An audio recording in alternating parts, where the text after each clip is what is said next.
નમસ્કાર વિદ્યાર્થી મિત્રો, ગુડ મોર્નિંગ બધાને. વિદ્યાર્થી મિત્રો, આ વિડીયો માત્ર તમને એક નાનકડા મોટિવેશન માટે છે. બાકી તમે તૈયારી તો બધી સારી કરી જ લીધી છે, પણ વિદ્યાર્થી મિત્રો ગભરાવાની જરૂર નથી. કાલે જે લાસ્ટ વિડીયો તમને આપ્યો, 8 ક્વેશ્ચન આપ્યા ને, એ 8 ક્વેશ્ચન તમે સારી રીતે પ્રિપેર કરી લેજો. પરીક્ષાની અંદર આઈસી માં માત્ર પાસ થવાનું છે. જો તમને ઘણા વિદ્યાર્થીઓને ડાઉટ છે કે કેટલા માર્ક્સ લાવવાના, 17 થી 20 માર્ક્સ સુધી જો તમને આવી જાય તો તમે પાસ થઈ જાઓ છો. આ આઈસી માત્ર ક્લિયર કરવા માટે છે, ક્રેડિટ એના કાઉન્ટ થતા નથી.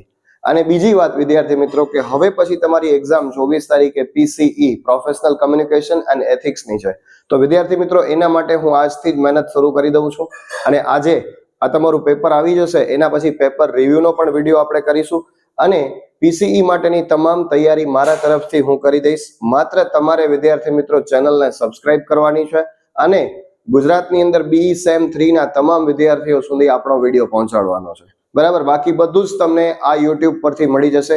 કોઈ પીડીએફ ની કે શેની જરૂર નથી, તમે માત્ર વિડીયો જોતા રહો બસ. તમને સ્ક્રીનશોટ લેવા માટેનો પણ ટાઈમ આપી દઈશ, એટલે તમને એમાં પણ પ્રોબ્લેમ નહીં આવે. બરાબર છે. આજે માત્ર વિદ્યાર્થી મિત્રો ખાસ બધા જ પ્રશ્નો 5 માર્કના છે, એટલે શરૂઆત આન્સરની ઇન્ટ્રોડક્શન થી કરવાની. તમારા આન્સરની શરૂઆત ઇન્ટ્રોડક્શન થી કરવાની. ઇન્ટ્રોડક્શન મેં બધા આન્સરની અંદર લખાવેલું જ છે. બરાબર, ઇન્ટ્રોડક્શન થી શરૂઆત કરવાની. 2-4 લાઈન લખી દેવાની, 2 થી 4 લાઈન તમે લખી દો. બરાબર છે. પછી 2-4 લાઈન લખી અને ખાસ પોઈન્ટ પાડીને, જે પણ કોઈ મુદ્દો છે એને પોઈન્ટ પાડીને તમે આ રીતે લખો. બરાબર, અને લાસ્ટમાં કન્ક્લુઝનમાં સો અથવા તો થસ THUS અહીંયાથી શરૂઆત કરવાની. મેઇન ક્વેશ્ચનની જે લાઈન છે એ મેઇન લાઈન લખવાની. મેઇન લાઈન જે છે ક્વેશ્ચનની એ તમારે લખવાની. એ લખી અને એ રીતે આન્સરને પૂરો કરવાનો. તો વ્યવસ્થિત 1.5 પેજ, 1 થી 1.5 પેજ, સારું લખી શકો તો 2 પેજ, એનાથી વધારે લખવાનું નથી, કેમ કે તમારું પેપર પૂરું નહીં થાય. બરાબર, બધા જ વિદ્યાર્થીઓ પેપર અટેન્ડ કરજો, બધા જ ક્વેશ્ચન અટેન્ડ કરજો. તમને ન આવડે તો પણ ઇન્ટ્રોડક્શન આ તે ક્વેશ્ચનના વર્ડ સમજી અને લખતા જજો. બસ લખેલું હશે તો માર્ક મળશે. બરાબર, એટલે કોઈ વિદ્યાર્થીએ ગભરાવાની જરૂર નથી.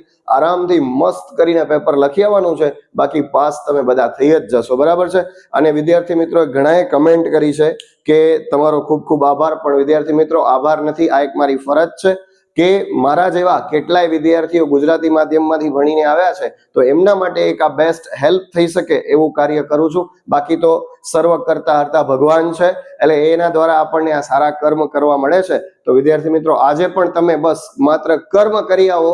ભગવદ્ ગીતામાં કહ્યું છે ને, બરાબર, કર્મ કરી આવો. કર્મણે વાધિકાર હસ્તે માં ફલેસુ કદાચન. એટલે તમે કર્મ કરો, ફળ તમને ઈશ્વર આપી દેશે.